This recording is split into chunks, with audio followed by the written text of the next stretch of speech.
For the past several years, buying a car in America has felt like stepping into a storm. Prices surged.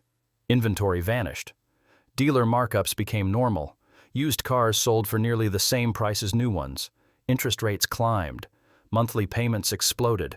And buyers were left wondering if the market would ever feel stable again.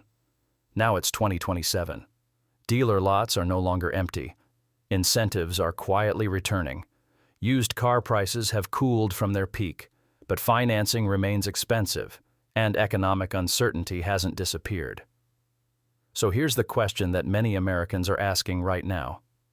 Should you wait to buy a car in 2027? Or is this finally the right time? The answer isn't as simple as yes or no. It depends on what you expect to happen next, and what you're actually waiting for.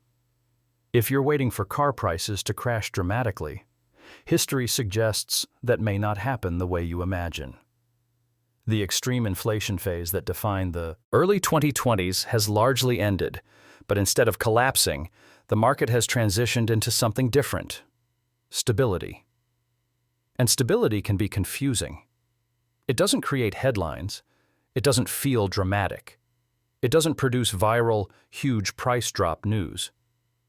But it changes the decision-making process entirely. To understand whether you should wait, you need to understand where the market truly stands in 2027. New vehicle production has normalized compared to the chaos years.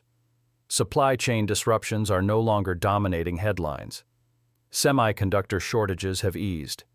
Logistics systems are more reliable. Inventory levels across most brands are healthier than they were during peak shortages. That alone shifts leverage slightly back toward buyers. But here's the part many people overlook. Automakers learned from the shortage era. During the inventory crisis, manufacturers discovered that leaner production and tighter supply protected pricing power. When supply was limited, discounts disappeared. Profit margins improved. Dealers stopped relying on heavy incentives to move vehicles. Now in 2027, many automakers are intentionally managing production to avoid oversupply. That means we are unlikely to see massive nationwide discount wars unless demand drops sharply. So if you're waiting for dealership lots to overflow with unsold vehicles triggering fire sale pricing, current trends don't strongly support that outcome. Instead, what we see is balance. And balance doesn't create dramatic opportunities. It creates strategic ones. New car prices in 2027 are no longer rising aggressively. The rapid inflation years are behind us. But average transaction prices remain historically high compared to pre-pandemic levels. Why? Because manufacturers shifted focus toward higher margin models. SUVs dominate production. Trucks remain central to the American market. Premium trims are prioritized over base models. Lower-cost entry vehicles are less common than they once were. That means even without extreme price growth, the baseline remains elevated. Waiting for new car prices to return to 2018 levels is likely unrealistic under current conditions. The used car market tells a slightly different story. Used vehicles experienced extraordinary price inflation earlier in the decade. Depreciation temporarily disappeared. 3-year-old vehicles held value at unprecedented levels. In some cases, buyers paid more for used vehicles than they would have for new ones if inventory had been available. That distortion has faded. By 2027, used car prices have corrected significantly from their peak. Depreciation patterns have returned closer to traditional curves. Vehicles are losing value again in predictable ways. But here's the key distinction. Correction is not the same as collapse. Used car prices have cooled. They have not crashed. In many segments, pricing remains higher than long-term historical averages. That's partly because new vehicle prices remain elevated, which anchors used pricing higher as well. So if you are waiting specifically for used car prices to fall dramatically further, the opportunity may depend on the segment you're shopping in. Not all vehicles behave the same. Full-size trucks continue to hold strong value. Demand remains steady across suburban and rural markets. These vehicles are less likely to see dramatic price drops unless economic demand weakens. Mid-size SUVs remain highly desirable. Family-oriented vehicles with strong reliability reputations continue to attract consistent buyers.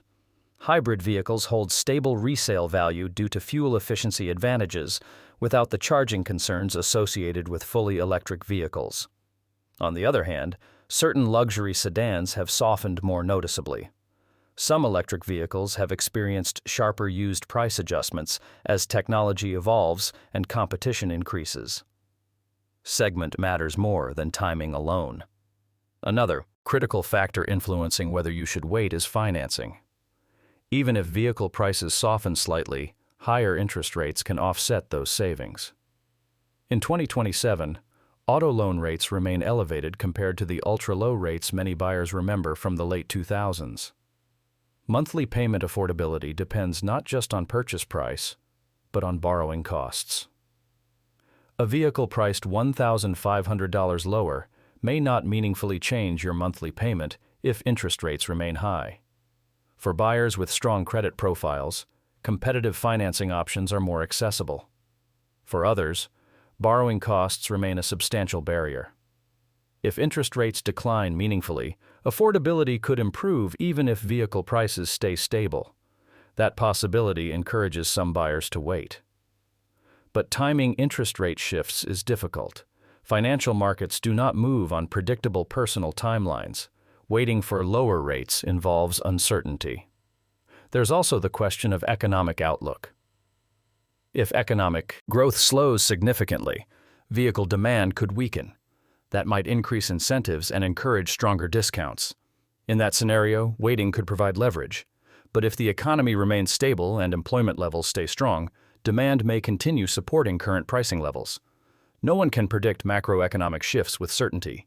Waiting for a downturn is not a guaranteed strategy. Another overlooked factor is personal depreciation timeline. If you plan to own your next vehicle for many years, small short-term fluctuations in price matter less. A difference of $1,000 spread across 8 years of ownership has minimal impact compared to choosing the wrong vehicle or securing unfavorable financing. If you plan to trade within a short ownership window, timing may matter more because resale values can influence your next purchase. Your ownership horizon changes the equation. So, should you wait? If you are financially prepared, have stable income, have secured competitive financing, and find the right vehicle at a fair market price, waiting may not produce dramatically better outcomes. The market in 2027 is not in crisis. It is not in panic. It is not inflating rapidly. It is stabilizing. And stability changes the psychology of buying. During chaotic markets, fear drives decisions. Fear of missing out, fear of rising prices, fear of disappearing inventory. In stable markets, strategy drives decisions. You can compare options. You can shop multiple dealerships. You can evaluate incentives. You can research vehicle history. You can negotiate based on inventory days on lot. You no longer need to rush. That itself is an advantage. If you are waiting for headlines announcing massive nationwide price collapses, current indicators do not strongly suggest that outcome is imminent. If you are waiting for predictability and a calmer buying environment, that environment already exists. The smarter approach in 2027 is not attempting to time the perfect month. It's preparing properly. Monitor interest rates. Compare financing from banks and credit unions. Watch how long specific vehicles sit on dealership lots. Look for manufacturer incentives on slower-moving segments. Focus on total ownership cost, insurance, maintenance, fuel, not just sticker price. Prepared buyers gain leverage. Unprepared buyers pay premiums, regardless of market timing. The question, should you wait, often hides a deeper concern: fear of overpaying. That fear is understandable given recent history.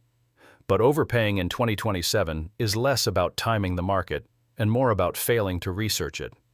The chaos years rewarded sellers. The stability phase rewards informed buyers. In 2027, the car market is no longer extreme. It is measured.